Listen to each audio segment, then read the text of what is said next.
Hey, what's up, everyone? Today, like the title says, all right, we're gonna make this 30 rounder into a 10 rounder. Now, why, you may ask, would we want to do that to this beautiful thing? Well, not all states uh, want to let you go past the 10. So, there's how you fix it. All right, and you see, I picked these because I saw no reason to buy a 10 round mag for the same price. I could, or cheaper sometimes. You could get a 30 round mag. You won't be, who knows, maybe you won't be in that same state for the rest of your life or whatever, you know? But it just makes no sense. You're stuck with a 10. Yeah, sure, they're cool because it's nice and compact under the rifle and everything like that, but still, you know, this gives you options. Think about it. Boom, you move, you're stuck with the 10 rounder. But with this, all you have to do will be drilling that out, and boom, you're back to full capacity 30 rounder. Yeah, exactly. So today I'm going to show you how to do this. All right, it's pretty simple. All you will need is drill and pop rivets.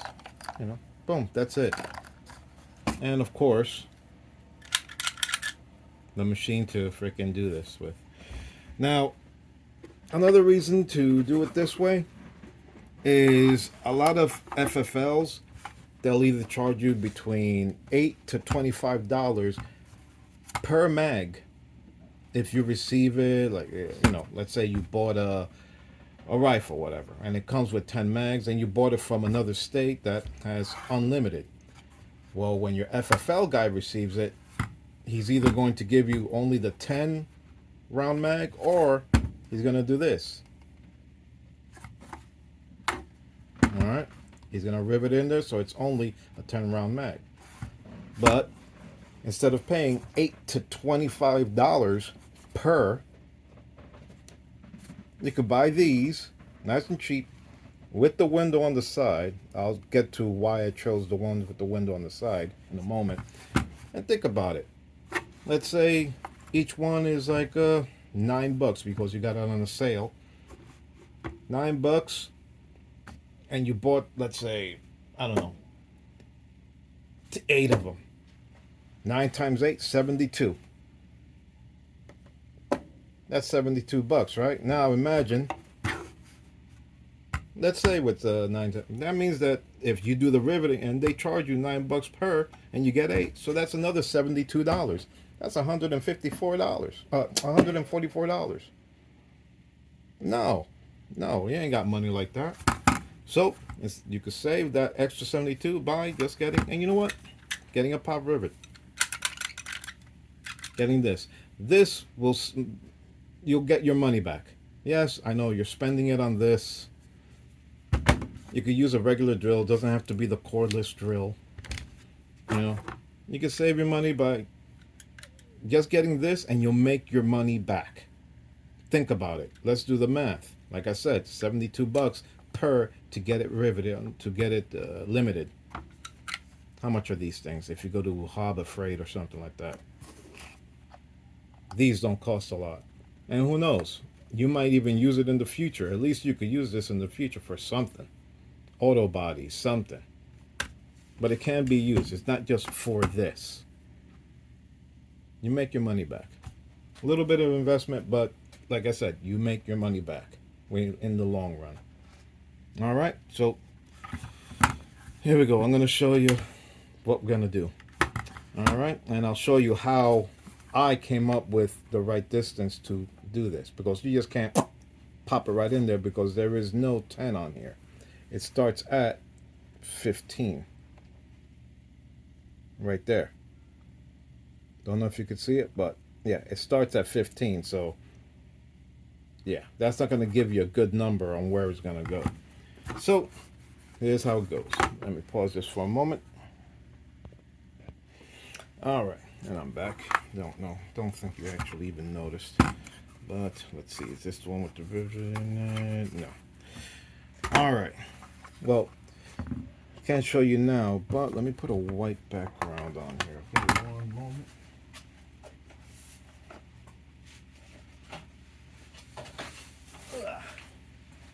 Okay, I have a white background on it. Here's the reason why. Now, back there you could barely see it, but back there you can see the window. Now, when you put your rounds in there and everything, boom, boom, boom, boom, boom, you're going to notice like a little bit of it is going to show right here. Don't think I'm going to be able to see it doing this, but yeah, you go. You see that little blue right there? Now, when you have the 10 rounds in it, trying to get a good angle at where the blue is. Yeah, when you have the 10 rounds in it, it just barely peaks over here. All right, that's something to go by. Now, let me show you something. You could use a bullet. Oh my God, that's disgusting. Rookie sound. Okay. All right, you could use a round on your 5.56 or 2.23s, and it's meant pretty much to be used. But let's make pretend it is a round right here. All right, you can push this in and slides right out. Keep your finger on it because they're spring loaded, and boom! Look at that. Look at that. There you go. All right. This is that little peak that you saw in that little window. All right. Now, if you put that little peak that you saw in the window, it'll end up right here.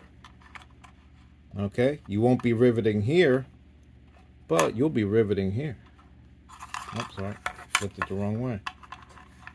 All right. When it slides right down, it was a little bit of the nubbin that you saw right there through the glass. Look where it lands at. Right there. And boom. That is where you're going to put your rivet at. See? When you put it right there with spring tension and everything, ended up at that second one, boom. That's where you're going to put it at. All right? And then when, boom, it will not go any farther. But like I said, that's when you put the 10 rounds in there. You'll catch it. You'll see where it is. Mark it right there if you want with either with a Sharpie. Hey, it's yours. You can do whatever the hell you want. Put it right there. And boom. When you have it on the outside, you'll see where this lands. Boom. That's where you're going to put it at. All right. So let us begin. I'm going to do it without the spring getting in there. So, and boom. Let's see.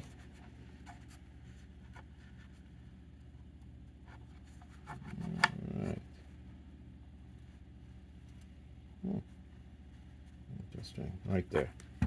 So it'll be right there. That's where I'm going to drill the hole. And boom, right in the center.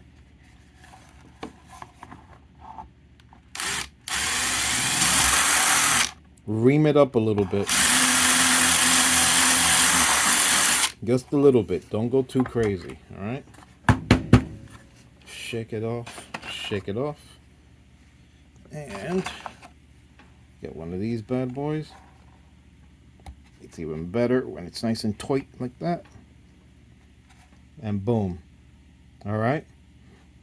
Now, before you do that, that's just to test fit it. Now put this back in. Because you do not want to put the rivet in there because it's going to be quite a pain in the neck to put it back together if you do it like that. So, all right, and just boom. You see, and it belts back in, and it's not going anywhere. Now,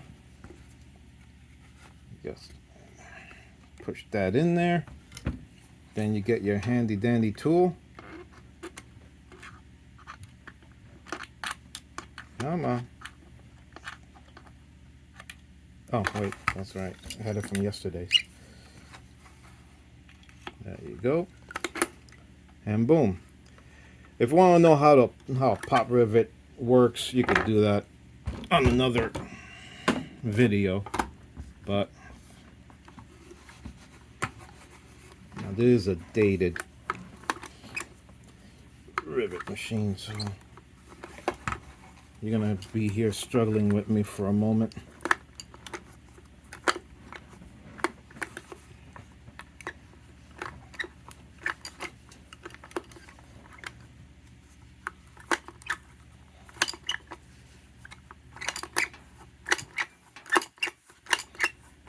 I know it shouldn't be taking this long, but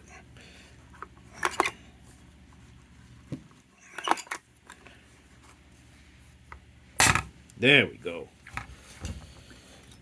Like I said, you know, this thing is older than I am, so it does the job. Okay. I would put a flashlight under there, but I don't think I have a flashlight around here to use. That would have been cool. Hold on, let me try something. Alright, I'm going to show you what happened in there, but I'm going to have a flashlight in my mouth. So let me zoom in and I'm going to show you how the pop rivet looks like after it's done. Give me a moment.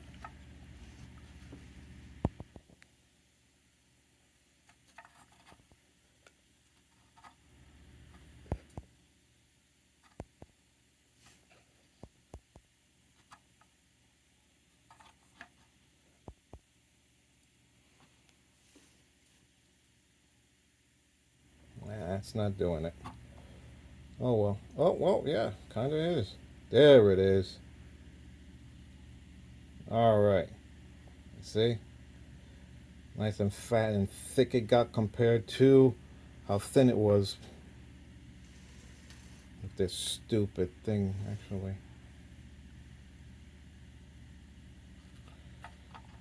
But yeah, you get the gist of it. Let me zoom back out. Alright. I tried, but give you kind of an idea of what happened. Alright. This little thing right there. See that little ball at the end? Alright. That machine, while you're pressing it, it's boom, boom, boom. It's pulling it. While that ball is spreading this metal hat outward. Make it nice and thick so that that rivet cannot freaking come out. Alright, so there you go. That's pretty much just what happened in there. And when it comes time to drill it out, you just drill right into the freaking hole that's left behind. Just drill into that hole that's left behind, and boom, nothing gets damaged on here. Look, this is why I couldn't do it with the rivet in there. It was gonna get trapped in there, but yeah. All right, but yeah, like I said, that's loosely on how a rivet looks. R-I-V-E-T.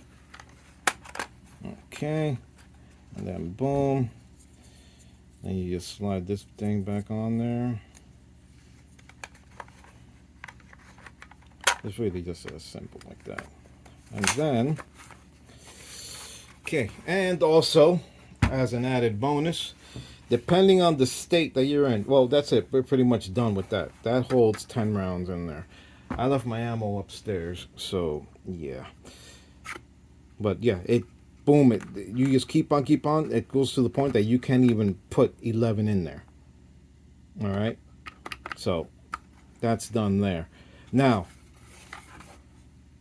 if anything, talk to a gun shop or an FFL guy, or don't go on the internet. Go face to face with places. Don't go to Reddit or anything like that. No diss to Reddit, but you know, if anything, go to FFL guys, go to a gun shop, go to a gun range and everything like that. Just tell them, it's like, hey, is one rivet enough, or do you have to do this one and this one? That means that you will have to, the easiest way I would say is get your, like I said, you could use a 223 or 556 right there. which is meant to be used because, you know, well, they're in combat. But if anything, I've only seen it on the internet, but they say to drill this one out and then put a rivet in there because technically they don't want you to actually access this at all. They want it to be permanent. So that would be considered permanent, or possibly epoxy. But like I said, that all depends on your state laws and everything like that, and all that other fun stuff. So just look into that, because I don't want y'all to get in trouble. But yeah, that's about it. That's all you need to do to make a 30 rounder, a 10 rounder, to make it compliant in your state. Now, one thing I must tell you, and you have to do this, okay? If you do this, I said do. If you do this, you have to get this done before you go back into your state, okay? You cannot purchase them, the 30 rounder or whatever, into a 10 round state and then say, oh, I'm going to do it when I get home or whatever. No, that's pretty much, I believe, jail time. It has to be already fixed before you go into that state. Okay? Well, God forbid, you're freaking going from whatever state into your state that does 10 round, and then, who knows, whatever, you get into an accident. Or whatever. You look like a car that shows up on their APBs or whatever the hell. They search it, they see this, and it's 30 round and it's not fixed. Yeah. Wait, there you go. Get ready for them cuffs to go on, bro. Alright, but that's about it. Ladies and gents, there you go. Stay legit. Watch your six. Hope this helps you. And like I said, it saves you a buttload of money right there. Alright? Nice and simple. Alright, take care. Peace. Be safe.